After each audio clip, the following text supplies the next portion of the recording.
All right, Rick, come on. Real loud.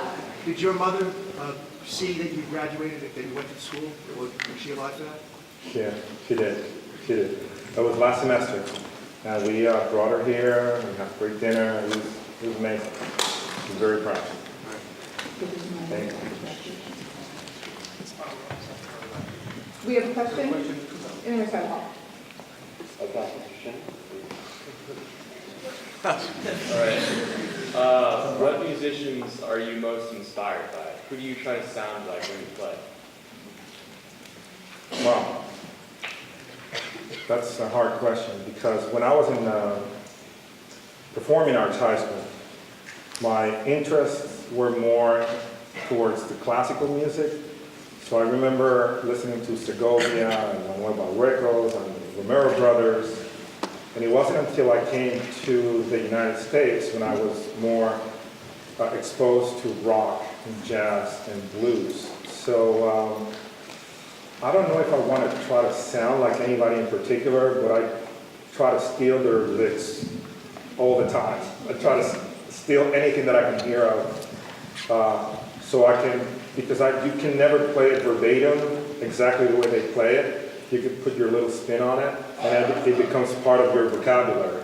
So it's more like listening to not only guitar players, but horn players, piano players, trumpet players, everybody that has great, music ability, that can improvise and has great harmonic ideas, you listen to because you can pick up a lot of stuff from them, and you transcribe them, you listen to them, you try to play them, and you put your little spin on it, and it becomes part of your, the thing that you do. So the more you do that, the more you have an opportunity to create your own style. We have a question over here. When you were in the majors, you switched it. When you were in the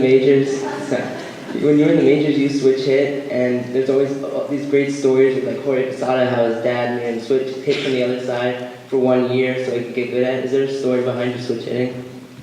Oh yeah, there's a story about my switch hitting. I was on my second year in professional baseball. I had to go through the minor leagues before you go to the major leagues. So I was playing the rookie ball, and then I went to the Class A. Before I went to Class A, I was playing winter ball in Puerto Rico, and I was still living at home at 18. And my brother is a year younger than I am. We used to play wiffle ball. And since I was supposed to be a pro, he said, no, you can't hit from the right side. You have to hit from the left side now. So he wanted to get an edge and advantage on me. So I started hitting with him and playing wiffle ball, me hitting from the left side, and that sort of translated into liking it more and more and more. And in that same year in winter ball, I tried it for the first time, and then when I went to the minor leagues, I asked if I could keep trying it and being a switch hitter. So that year was awful.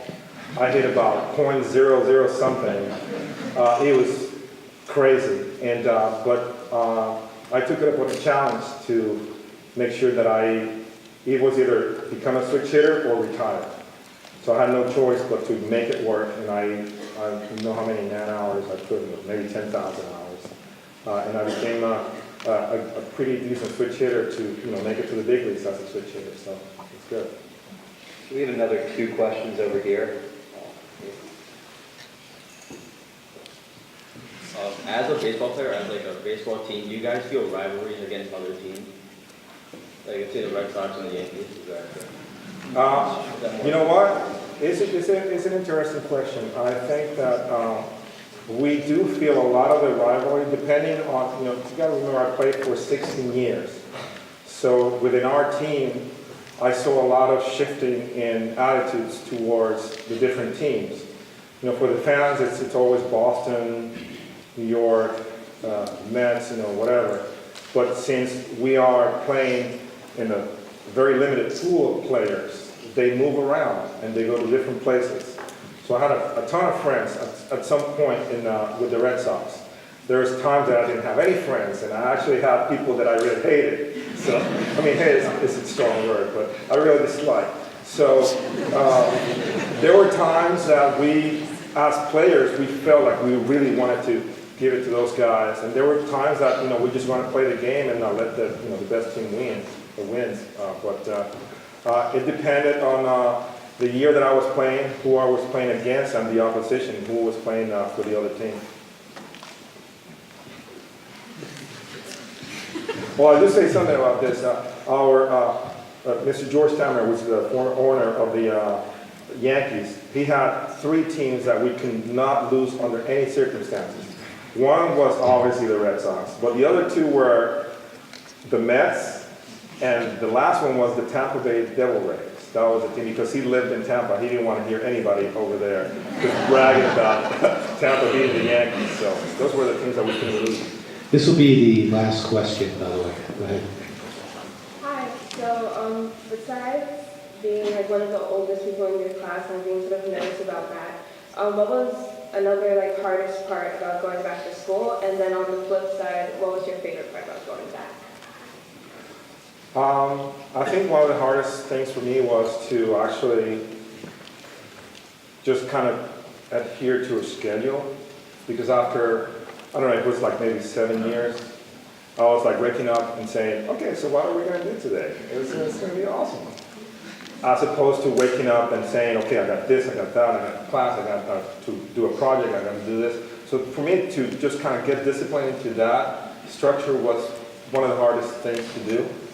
The best part was coming into a classroom and putting my insight on classes. Like I had to take humanities and a writing course. So having the perspective of a 45-year-old in a class was of value to a lot of the students, because they, haven't really seen a lot, or haven't really had that much experience, and being a father, being a husband, and being, able to play, and having, the pressures of playing, high intensity, high profile work, got me some insight in some of the things that we were discussing, and I think it was very helpful to some of the students. So that was probably one of the cool things about it.